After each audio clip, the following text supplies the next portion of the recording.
Do recent U.S. military strikes in Yemen, Iraq and now Syria send the message that Americans should be getting used to war as usual when it comes to the Middle East? I'm Anand Naidu and you're watching The Heat.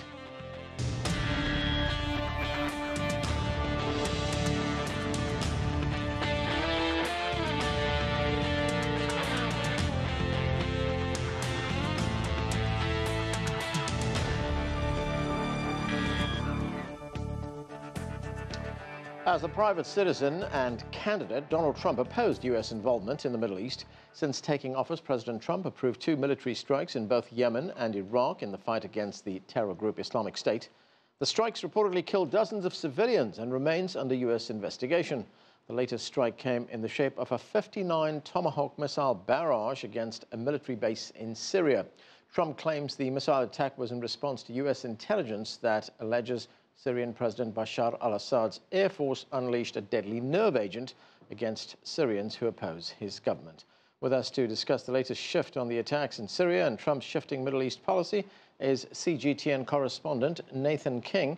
Nathan, we've just heard from the Pentagon Chief Jim Mattis. He says he's reviewed the intelligence and has no doubt that the Syrian government is responsible for the chemical attack in Idlib province. Now, there's no independent evidence of what the U.S. is saying, so we don't know to what extent that is true. What are you hearing?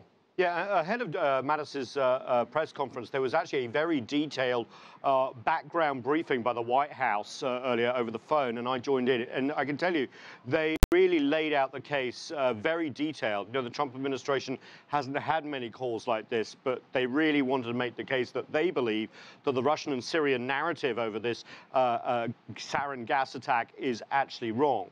Basically, what they're saying is the huge, overwhelming amount of open source evidence, that is social media and the like, and from different sources, was so overwhelmingly large that this could not have been made up. They also say they have physiological evidence that is on the ground from both victims and also what they said was a weapon from which sarin gas was leaking, debunking, they say, the Russian-Syrian argument that this was regular ordnance hitting a, quote, terrorist storage of sarin gas. They also went on to say that terrorists and rebels do not have any access to sarin, and they also point the finger at Moscow, saying, look, this airbase from which the U.S. alleged this attack came from was basically Russia and Syria working very closely side by side, and that Russia must have known something was up. So that's the U.S. case. They have declassified lots of documents to try and prove it, and they're pretty confident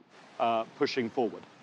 Right now, Nathan, the Secretary of State, Rex Tillerson, is in Moscow. He wants Russia to stop supporting Bashar al-Assad. Has he come up with a plan on who would replace Assad if he and his government are defeated? The short answer is no. Look, you know, what contrasts to this sort of briefing on the intelligence is the actual policy, which, as we know, as we see these Tomahawk missiles fly up, that's Pentagon video, by the way, this policy basically changed overnight. You know, as you said in your intro, Donald Trump was against wars in the Middle East. He even has a Twitter history to prove it. And then suddenly, apparently, he was emotionally impacted by this alleged chemical weapons attack by the Syrian government and changed his mind. But they have now been at odds at whether this is a new Syria policy. They reserve the right to strike again if similar attacks occur. But is that just with chemical weapons? Is it barrel bombs? Will they intervene if rebels do the same thing? All this is up on the air. And then there's the question of Assad, as you said. We have Nikki Haley, the UN ambassador to the US ambassador to the United Nations, basically saying just that Assad's days are numbered, sounding very like a previous policy in the beginning of the Obama administration when the Syrian civil war happened. They backtracked on that. And then you have Rex Tillerson sort of changing every day. Assad should be in power, Assad shouldn't, but is trying to say still that the US priority in Syria is the fight against ISIL, not against Damascus. And you know what we haven't heard, despite his availability on social media and the like, is actually the president himself on any new policy. So whenever he holds a press conference or whatever, I'm sure that will be one of the first questions. What is your policy going forward now on the Syrian civil war?